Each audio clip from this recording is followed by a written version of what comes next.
Welcome to the Enlightened Misfits podcast, the space for entrepreneurs on a quest for unwavering certainty and purpose. I'm your host, Lauren, and each episode is a compass guiding you through authentic conversations, unraveling the mysteries of your human design chart, and offering tools from the remarkable guest. Join me as we embark on a journey to manifest greatness and create a life aligned with our deepest purpose. This is the space where misfits find their enlightenment. Welcome to the Enlightened Misfits podcast. Welcome back to the Enlightened Misfits podcast. I am your host, Lauren, and in today's episode, I have Tiffany. She is an entrepreneur and a photographer. Welcome, Tiffany. I'm so happy to have you here with us this morning. Thank you, Lauren. So tell us a little bit about like the Cliff Notes version of where you started, kind of a little bit about your story. So how you found, after all of the years of self-doubt, you found the confidence to pursue your dreams and you encourage others to do the same. Yeah, so Cliff Notes is fun because I'm definitely a talker. So let me try to keep it as short as possible. It's okay. I was just saying, you don't need to start when you were a kid, Yeah, I almost tried. You stopped me. No, I definitely wanted to be an artist as a kid. Didn't seem realistic. So I tried to do like the normal route, going to college and doing well in school, but I was never really that good at academics. And I think was a big self-esteem issue in my life. It started very young. So I never really thought I'd amount to much because everything people wanted me to be, I wasn't really excelling at. I wasn't getting at all. That's kind of where it all started. And then I ended up in high school finding graphic design. So I wanted to be a graphic artist. And that was kind of the route that I was going to go. It was like the closest to artist that I could be. That was a real job, quote unquote. And then the unique part about, and you look like you're in my generation as well. I'm a millennial. So technology was there, but the internet was really taking off. So all of those local print shops that I was working for were starting to get overrun by Vistaprint, Canva. Yes, I still use them. So it's fine. But at that time, it was just squashing all of those local shops, and everything that I'd poured my heart and soul to was kind of just drying up in front of me. And ran into some sales work for a little while, and I didn't realize it's kind of all by design, because it was the final element that I needed and kind of the confidence that I needed that I can sell things and people like will talk to me and like me enough to buy the product that I'm selling. So it kind of gave me that confidence that I had been missing the whole time. I took one like extra class. I forget what they're called right now. But just to get that extra credit, you could either take one course or the other. And I went for photography. So I've only ever taken one class in photography. And here I am running a successful photography business. And that's essentially the road it went down. Now, when you talk about self-doubt, can you talk about, because there's a lot of entrepreneurs that listen to this podcast, and then, maybe one of them wants to do photography as a side business or, use it as a career. What would you say that you ran in through the years of self-doubt, and how did it affect your confidence with what you're doing right now? So, yeah, of course. And we still like ebb and flow, right? Like, so there are still periods of time where I'm like, do I really got this? Like, is this really it? But that really washes away pretty quickly because I'm pretty certain I'm supposed to be here at this point. But of course, there's school wanting to going to, being the only person's like, I want to be an artist. And they're like, okay, enjoy not paying your bills. Even adults would say to me, no, honey, a real job. So those definitely were a thing. Then I hit a time where I was like soaring high. I went to a vo-tech school. So Delaware has some amazing vo-tech school. It was life altering for me because it was like I finally not only belonged somewhere, but I really excelled. The teacher would call me his ace, and I wound up getting a lot of awards. I was not the award kid at all. So that was definitely building my confidence. But then, like I said, ebb and flows. So I was like, great, I'm like a award-winning graphic artist. I get this on my resume. I was the first one with my co-op job, doing exactly what I want. A lot of people go to Del Castle, where I went, and get their co-op job. I went to Del Castle too. What did you take? I took cosmetology. See, okay, very good. But Yeah. yes, so like a lot of times you don't end up doing what you took, which isn't a bad thing. I'm not a graphic artist anymore. Well, it's still in the name Lime Tree Photo and Design in case I ever want to throw it back in. But Yeah. predominantly I'm doing photography. But we have this high of like, oh my gosh, I'm good at this. I got the co-op job way before anybody else did. I was a sophomore. You're not supposed to get them yet. And Yeah. then as the industry started kind of collapsing and I found myself working for a couple small businesses that really damaged my confidence as a woman, if you know what I mean. Yeah. So a lot of these male business owners, they're not all bad. There's great men in the world, but I happen to land in the hands of at least three different very narcissistic kind of business owners that really shattered my confidence again because I was sure-footed. I knew what I was doing and they just kept pulling the rug out from under me. And I kept somehow finding it's like you attract them. You know what I'm saying? It's like I was a magnet I at was gonna this say, point. yeah, I definitely attracted them in relationships. So, I Yeah. definitely understand where that No, mine was just jobs, like thankfully. Like I can't imagine being in a narcissistic relationship. So I definitely all credit to anybody who's dealing with that. But all my jobs were like that. And you spend 8 hours a day every day with this guy or this person. And they want you to believe, as you would know, they want you to believe that you're worthless because yeah, then they have the control. yeah, So that really, really did. It was like I fell right back into the pattern of self-doubt. And then through finding photography almost accidentally and finding success even in it, which was even more accidental, it wasn't about me anymore. It was about, just how I'm supposed to go and I'm supposed to follow the route laid out for me. And I kind of let go of control and just followed what came my way. yeah. I love that. So, what advice would you give, others or somebody that, might feel stuck or unsure about following their own passions? My advice is literally let go. Like, and that sounds crazy, but what you don't realize is that the parts of your story you can't necessarily plan or think that you have. Like, I know we're laid out this whole thing about go to school, get good grades, go to college, do a 4 year, all this stuff. And I don't want to say I'm anti-college. I am for myself. I'm anti that college is the only way or that any route that you try to plan is not always like what worked for somebody else might not work for you. So my best advice was when you let go and let opportunity kind of take over. I never planned on being so I stopped being a graphic artist because there wasn't jobs anymore. And then I started working for Life Touch for a minute. That didn't work out because fun fact, I'm really bad at spreadsheets, but I'm not now that I'm a business owner. So I guess it was all about motivation. So that didn't go well. And then I ended up out of desperation because there were no more print jobs. Worked for a janitorial supply company, like selling people Windex and like toilet bowl cleaner, which was not in the cards. Huge kick to the confidence. Once I did that sales job, I was like, okay, that guy was that was a whole, I won't even go down that story because that was a whole mess. And I begged a car dealership to hire me and with the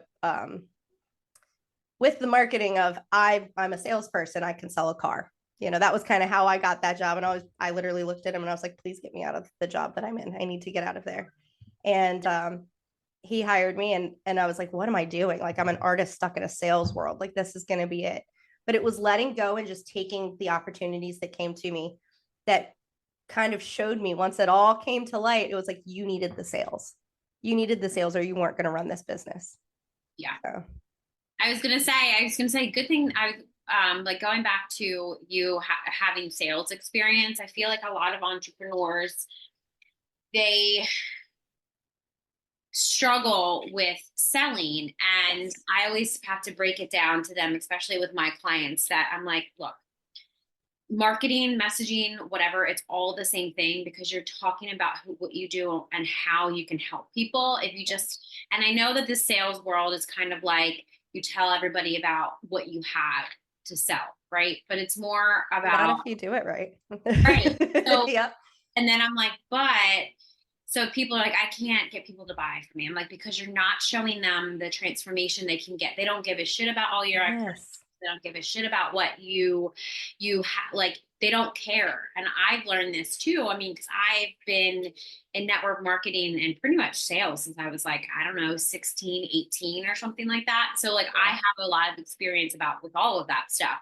Mm-hmm. The cold messaging, the cold marketing, all that stuff, it doesn't really work. But like for you, when people come to you and want a car, that is them coming to you and then you're able to sell them a car because they want a car. But it's Yeah. not like you're going to people's front doors and you're like, do you want a car? Do you want to buy a car? Like that's going to really mess up your confidence because Yeah. you're going to get a lot of no's. But I actually have learned to like when people tell me no because I get curious about why. What limiting beliefs are there? Like, what do you feel like you don't deserve? Or what trauma is there? All that stuff. So I feel like for you and your business, I feel like that's why you're so successful because you've had all of these random jobs that you're like, why am I here?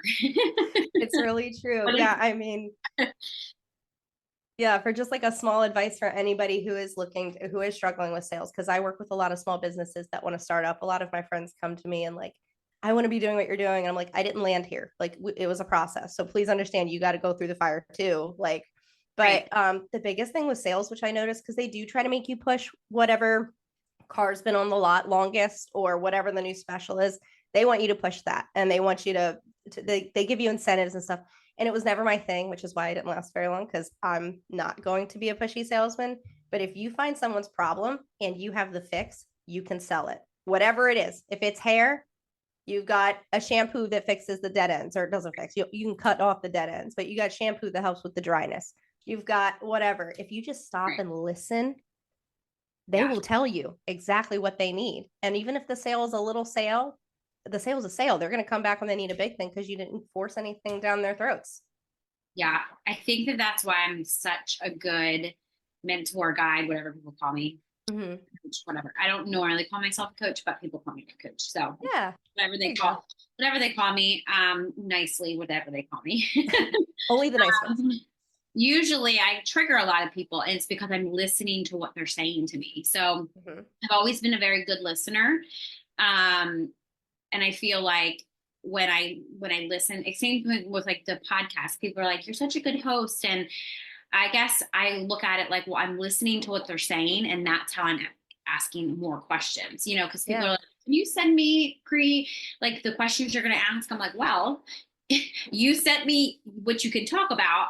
I don't even know what I'm going to, even if I were to sit here and think about what questions I'm going to ask, I'm not, usually they're just very intuitively downloaded to me and I ask just because I can have a conversation.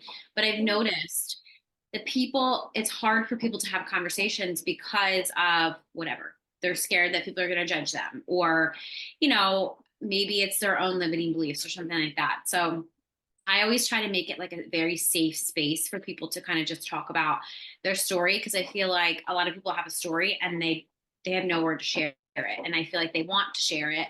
So that's one of the reasons why I feel like I was the mission on the podcast so people can share their story and like help one person. Or if somebody's listening to this, you're like, oh, I need a photographer and I really like her.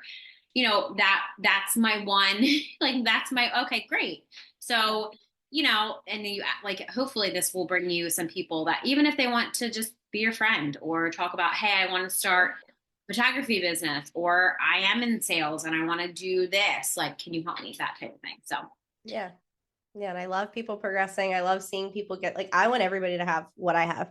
I want everybody to get there. So it's definitely an open thing. I've been walking with my sister recently who just started a small business, not photography, but it's like, I don't pretend to be a pro, but I can tell you how I got to where I am right now. So I'm more than happy to help people.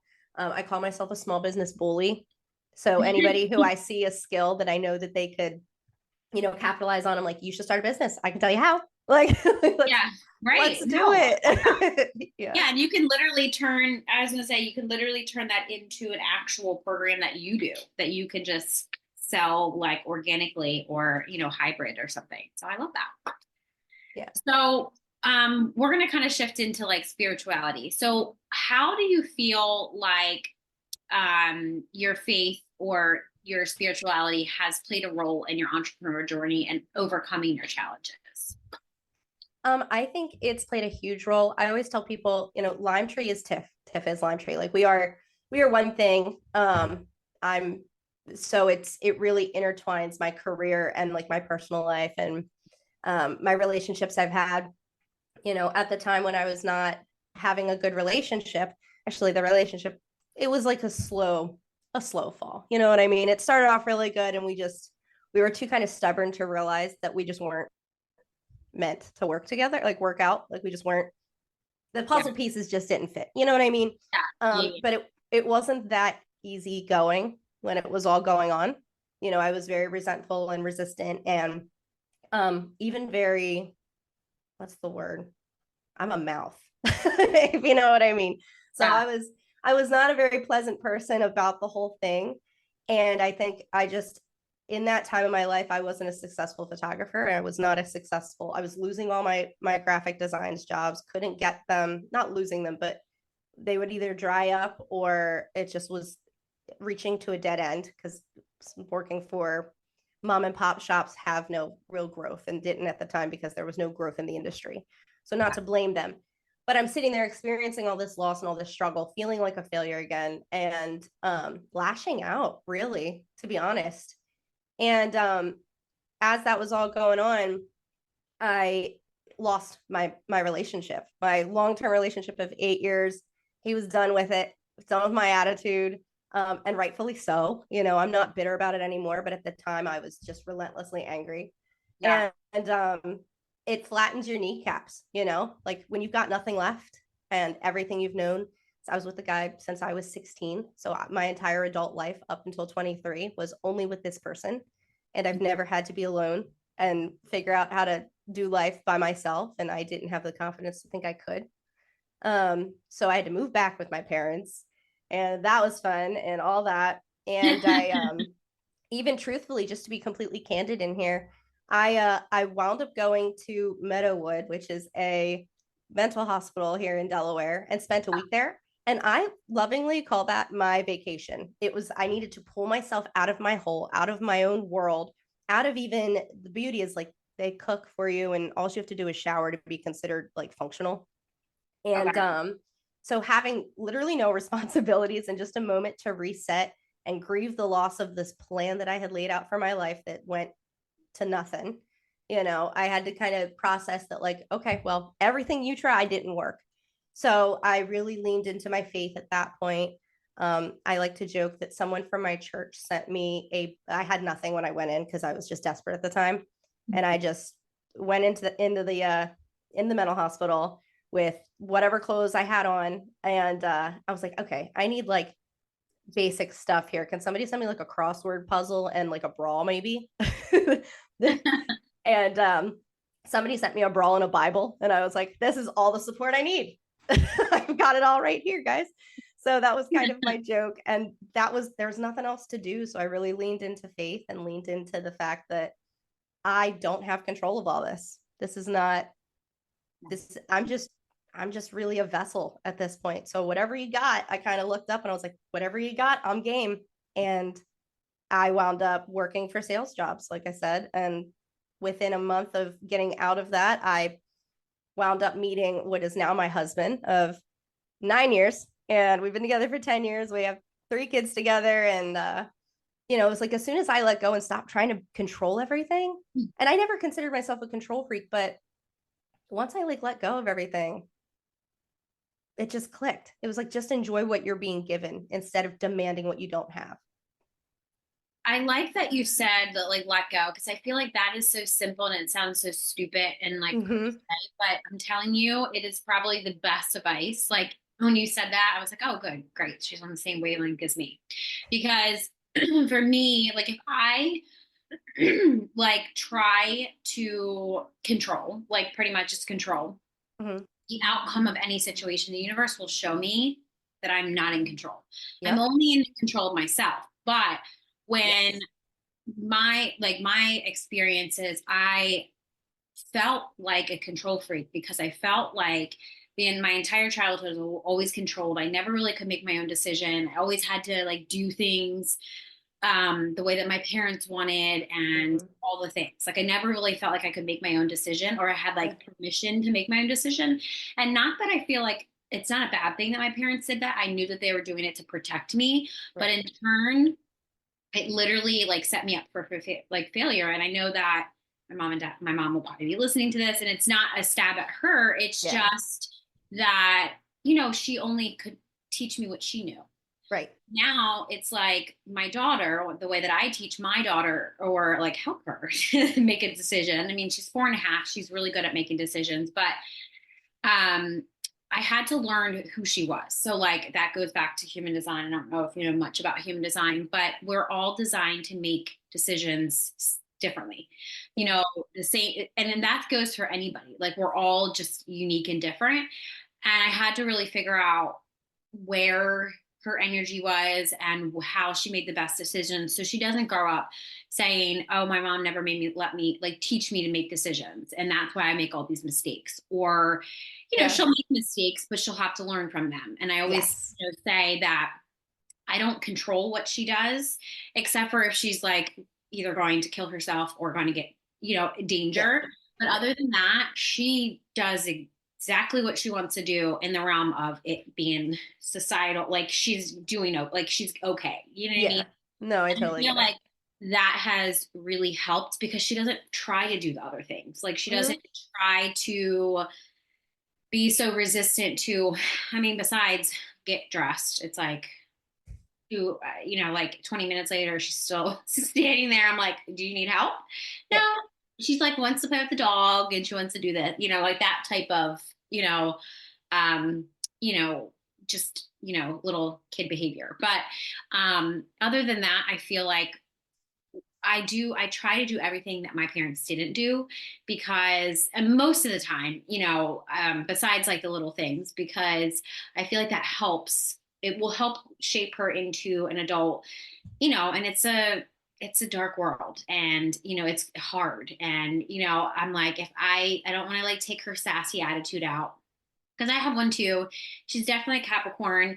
I'm definitely an Aquarius. Like we, we butt heads a lot, but I feel like at the end of the day, I know that, hopefully in her journey, there'll be things that she has to go through that I can't control. And I just feel like the things that I can control and show her and help her, I feel like maybe that in her adulthood and her teenager, she'll be like, my mom, she'll always remember those core things. Like my mom always let me make my own decisions.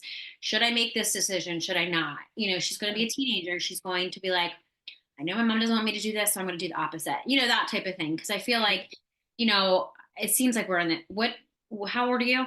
I'm 33. Okay. Yeah. So I'm going to be 36, but we're, around the same generation that it's like, I feel like our parents, that they just did the best they could.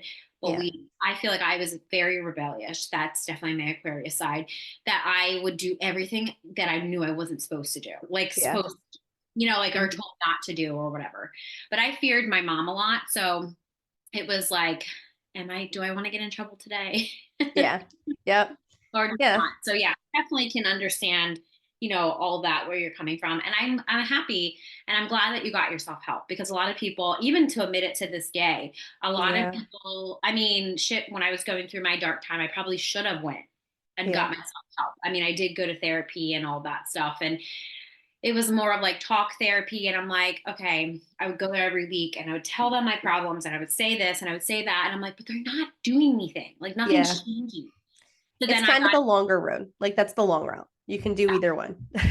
Yeah. So they're like, just take take this pill. I'm like, I would like, ever since I was young, like 6, 7, 8 years old, I was just made to take medicine. So I had, diagnosed ADHD. Well, at the time it was ADD, but now it's, there's no difference. It's ADHD. No. I don't care what you call yourself and, or say to yourself. And I'm like, no, people say, oh no, I have ADD. I'm like, no, like you have ADHD, but I now know it was like, she's not hyperactive, but I am in my thoughts and I am. Yes. Yeah. It's not my actions, like, or my behavior. It's inside my mind, like my brain. I too have ADHD and same thing. I had ADD and Yeah, you're So right. I I was, always said it was like a bunch of balls being like released in my brain and just all over the yeah, it place. was like constant, like, and I feel like now it's my superpower because Yeah. I can do, I can do 10 times the amount of work that Yep. any, like a normal person, like meaning they don't have ADHD, Right. it could do. They're like, Hmm. but most entrepreneurs, that's how you operate. Like That's I feel exactly like it. many, and I feel like those are the people that are here to change the Yeah. world. Like Oh, for sure. that's what I always say too, because I feel like if you're just like a normal person, you can't grasp like a higher power or whatever you believe in higher than yourself, then you're Yeah. just supposed to be here to like build the world and do that type of Yeah. very surface level stuff, which is fine. Everybody Yeah. needs, you know, other people. But yeah, getting back to when I had to take, so my mom basically, I was on Adderall. I think it was like Mhm. Ritalin and Adderall my whole life. And then I was like, I was very angry, very suppressive of my emotions just because of the medicine. It can do that. I'm pretty sure I got my bipolar disorder off of my Concerta. So same thing. Yeah. And then I have all these diagnoses. And then one of my therapists tried to diagnose me with bipolar. And I'm like, no, I'm not bipolar, but nobody's listening to me. Like I'm Yeah. telling you how I feel and nobody's listening to me. So I was like, you know Yeah. what, whatever. So I started doing my own research and that was when the internet started coming up. So I was getting into like spirituality, Hmm. healing, holistic stuff. I wanted energy. I wanted to understand why my body felt this way. And then I was like, oh my, then that's when I kind of got into human design and kind of dove deep into tarot cards and all that witchy stuff that people are like, oh, that's demonic. That's like, Yeah. evil. And I'm like, no, actually my entire life, I came from a very toxic, Catholic family.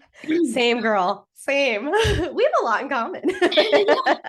So when people say like God and Jesus and you're going to be this and you sinned, and I was like, I've actually channeled Jesus, and I'm telling you, this is not why he came here. He came here simply to show us that we humans, as him as a human at the time, Mhm. can heal themselves. That's it. We're not Mhm. supposed to worship him. Like what the like I was like just crazy. And to those type of people that like Jesus saved me, God saved me, which is good. As you, whoever saved you and helped you be a better person, I'm so proud of that. But the deeper level to that is he showed you how to save you saved yourself. And I think it makes me so angry and triggered. It used to be, now I just, it is what it is. People believe Yeah. what they believe. But Yeah. when people say, oh, Jesus saved me. No, like I get mad because I'm like, give yourself that credit. You saved yourself. He did not come down here and put a little like magical spell on your head and changed your life. You did that. So I feel like that part, that's where it kind of like, why can't you give yourself credit? You know what I mean? Yeah. Why can't you actually be the one to say, I did this myself with the help of whoever your higher power is, Yeah. I think that's where I kind of get, always try to help people realize that it's not them. You need source, God, whoever your higher power is to work with you, but it's like you're co-creating with them. It's not like Hmm. everything for you. So yeah. Yeah. I mean, you have to remember, like, if you're a Bible-based person, which I don't want to get preachy or anything, like I said, I believe in all things. I've got sage over Yeah. here and crystals hanging around, but I still got a Yeah. cross behind me. You probably can't even see it. Like, I do a little bit of everything, I suppose, but God gave us free will. That's like a known Yeah. thing. So you do have an element, you do have a part where you are active in this. And Yeah. I think it's the like person to person. You know what I mean? Yeah. How they have to digest like a lot of it. Let's talk confidence, right? If I didn't have the confidence to believe I could save myself, I had to believe that Jesus could, because what else was there? Right. Or the Right. people that you might be talking to, because they're not at a place yet where they can believe that they did it or that they had a hand in it at all. Because you Yeah. can't, you're right. My ex didn't leave me because God made him do it. He was over me. He had free will. He had the ability to walk away.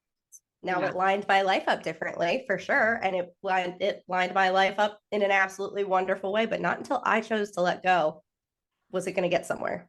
Right. Yeah, no, I always call myself, it's funny, my mentor actually calls herself a Catholic witch too, because I do too. Because Christian witch, not Catholic.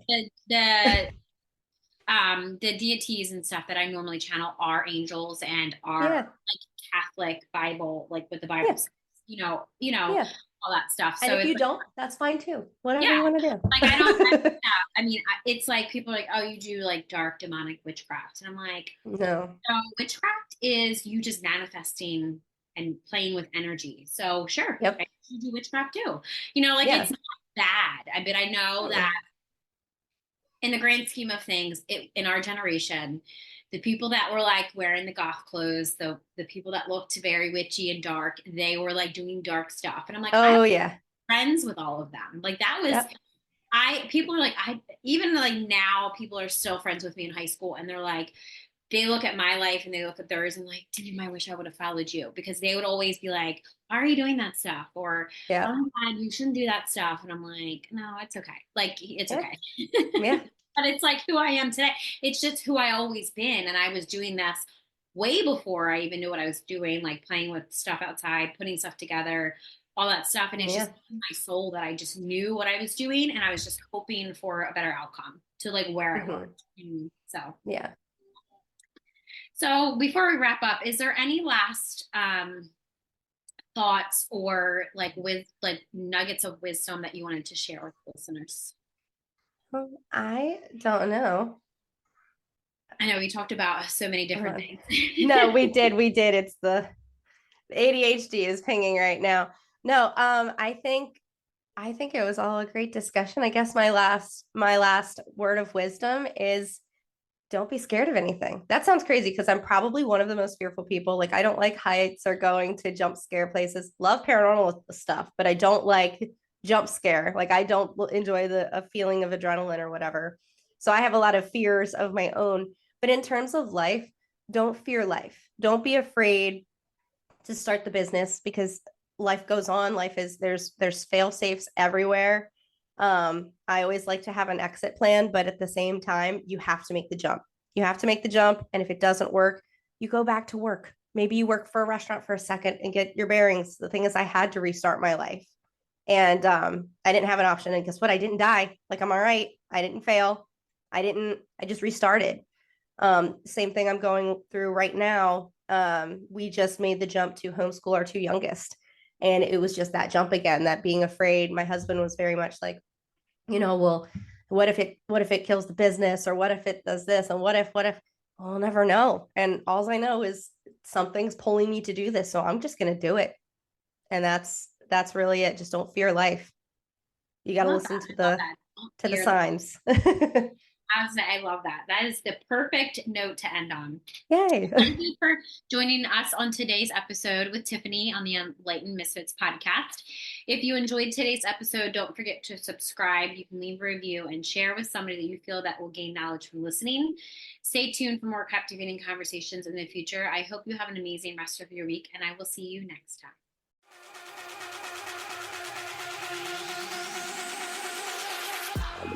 Thank you for joining us on another enlightening episode on the Enlightened Misfits podcast. If you are a current or inspiring to be fempreneur, suffering from the fear of being seen and or feel very triggered when you're building your business, reach out to me at The Mermaid Light about my Rich and Resilient Biz Baddies. This is a collective text message Voxer support group designed to help you heal your triggers and turn imposter syndrome into bad bitch energy. If you resonate with our conversations and insight, don't forget to subscribe, rate the show, and leave a review. Your feedback fuels our mission. Remember, your journey to unwavering certainty and purpose is ongoing. So please make sure you stay connected with us on social media. Keep manifesting greatness in your life. Until next time, this is Lauren from the Enlightened Misfits podcast. Stay enlightened, stay inspired, and keep manifesting your extraordinary path.